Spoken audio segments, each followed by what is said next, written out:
सिंहासन हिल उठे, राजवंशों ने भ्रुकुटी तानी थी।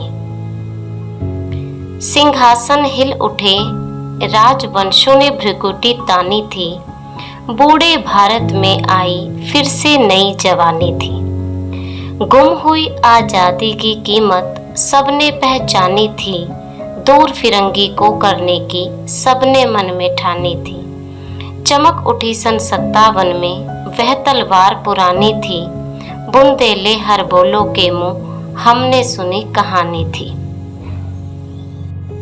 भारत में अंग्रेजी सत्ता के आने के साथ ही गांव-गांव में उनके विरुद्ध विद्रोह होने लगा, पर व्यक्तिगत या बहुत छोटे स्तर पर होने के कारण इन संघर्षों को सफलता नहीं मिली। अंग्रेजों के विरुद्ध पहला संगठित संग्राम 1857 में हुआ। इसमें जिन वीरों ने अपने साहस से अंग्रेजी सेना नायकों के दांत खट्टे किए, उनमें झांसी की रानी लक्ष्मीबाई का नाम प्रमुख है। 19 नवंबर 1835 को वाराणसी में जन्मे लक्ष्मीबाई का बचपन का नाम मनु था। प्यार से लोग उसे मणिकर्णिका तथा छबीली कहते थे। इनके पिता श्री मोरोपंत तांबे तथा माता श्रीमती भगीरथी बाई थी।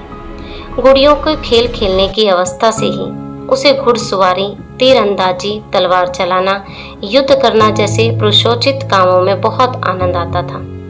नाना साहब पेशवा इनके बचपन के साथियों में से थे।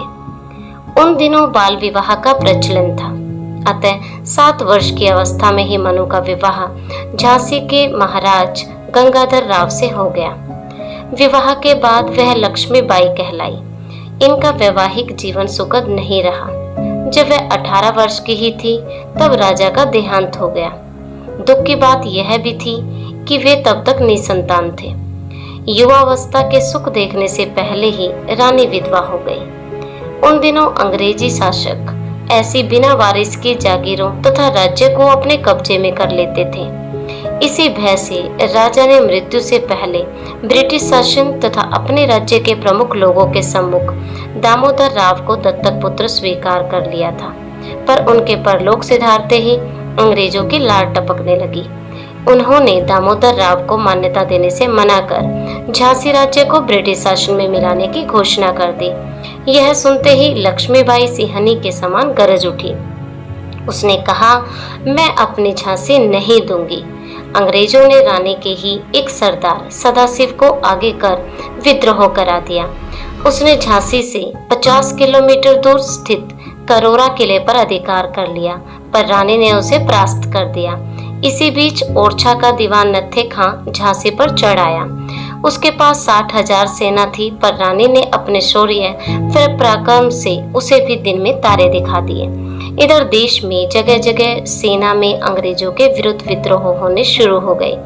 झांसी में स्थित सेना में कार्यरत भारतीय सैनिकों ने भी चुन चुनकर अंग्रेज अधिकारियों को मारना शुरू कर दिया।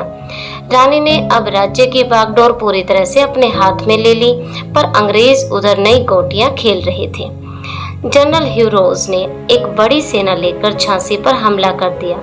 रानी दामोदर राव को पीठ पर बांधकर 22 मार्च 1858 को युद्ध क्षेत्र में उतर गई।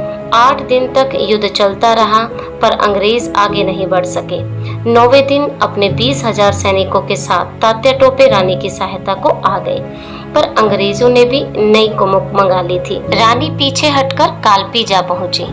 कालपी से वह ग्वालियर आई और वहां 18 जून 1858 को ब्रिगेडियर स्मिथ के साथ हुए युद्ध में उन्होंने वीरगति पाई।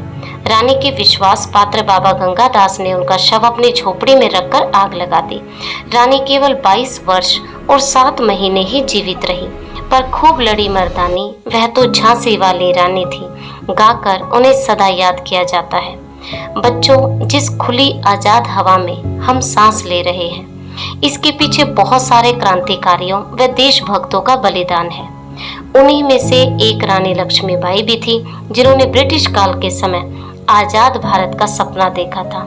आप सभी भारत का भविष्य हो, और ये हमारी सभी की जिम्मेदारी है कि हम अपने महान सेनानियों के बलिदान की कहानियां आप तक पहुंचा सके। तो हंसते रहिए, मुस्कुराते रहिए। फिर मिलेंगे एक नई वीडियो के साथ। जय हिंद, जय भारत।